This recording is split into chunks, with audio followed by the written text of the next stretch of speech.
የኤርምያስ መታሰር። የባቢሎን ንጉሥ ናቡከደነጾር የኢዮስያስን ልጅ ሴዴቅያስን በይሁዳ ላይ አነገሰው። እርሱም በኢዮአቄም ልጅ በኮንያን ፈንታ ነገሰ።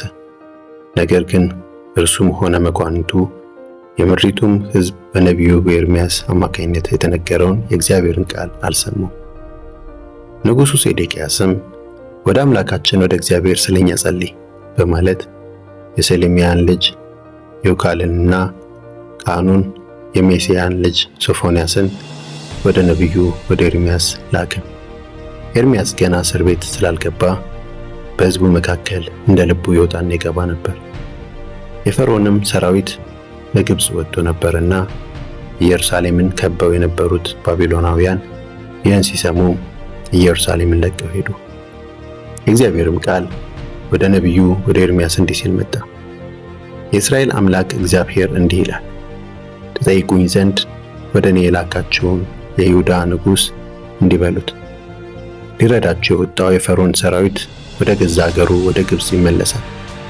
ባቢሎናውያንም ተመልሰው ይህችን ከተማ ይወጓታል፣ ይዘውም ያቃጥሏታል።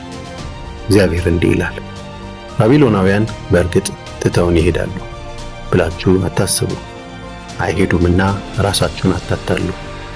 የሚዋጋችሁን የባቢሎናውያንን ሰራዊት ሁሉ አሸንፋችሁ ቁስለኞች ብቻ በድንኳኖቻቸው ውስጥ ቢቀሩ እንኳ እነዚህ ሰዎች መጥተው ይህችን ከተማ ያቃጥሏታል። የባቢሎን ሰራዊት ከፈርዖን ጭፍራ የተነሳ ከኢየሩሳሌም ከወጣ በኋላ ኤርምያስ በሕዝቡ መካከል የርስቱን ድርሻ ለመካፈል ከኢየሩሳሌም ወደ ብንያም አገር ሊሄድ ተነሳ። ነገር ግን ወደ ብንያም በር ሲደርስ የዘበኞች አለቃ የነበረው የሐናንያ ልጅ ሰሌምያ ልጅ የሪያ የተባለው ከድተህ ወደ ባቢሎናውያን ልትሄድ ነው በማለት ያዘው። ኤርምያስም ሐሰት ነው፣ በድቼ ወደ ባቢሎናውያን መሄዴ አይደለም አለ። የሪያ ግን አልሰማውም። እንዲያውም ኤርምያስን አስሮ ወደ መኳንንቱ አመጣ። መኳንንቱም እጅግ ተቆጥተው ኤርምያስን ደበደቡት። የግዞት ቤትም አድርገውት በነበረው በጸሐፊው በዮናታን ቤት አሰሩት። ኤርምያስም በምድር ቤት በሚገኝ ክፍል ውስጥ እንዲቀመጥ ተደረገ። በዚያም ረጅም ጊዜ ቆየ። ከዚያም በኋላ ንጉሡ ሴዴቅያስ ላከበትና ወደ ቤተ መንግሥት አስመጣው። ለብቻውም ወስዶ ከእግዚአብሔር የመጣ ቃል አለህ በማለት ጠየቀው። ኤርምያስም አዎን አለ፣ ለባቢሎን ንጉሥ አልፈህ ትሰጣለህ አለው። ኤርምያስም ንጉሡ ሴዴቅያስን እንዲህ አለው፣ ያሰራችሁኝ በአንተና በመኳንንትህ ወይም በዚህ ሕዝብ ላይ ምን ወንጀል ፈጽሜ ነው? ለመሆኑ የባቢሎን ንጉሥ እናንተንም ይህችንም ምድር አይወጋም ብለው ትንቢት ይናገሩ የነበሩት ነቢያታችሁ ወዴት ናቸው?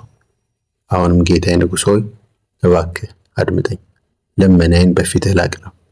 በዚያ እንዳልሞት ወደ ጸሐፊ ወደ ዮናታን ቤት አትመልሰኝ።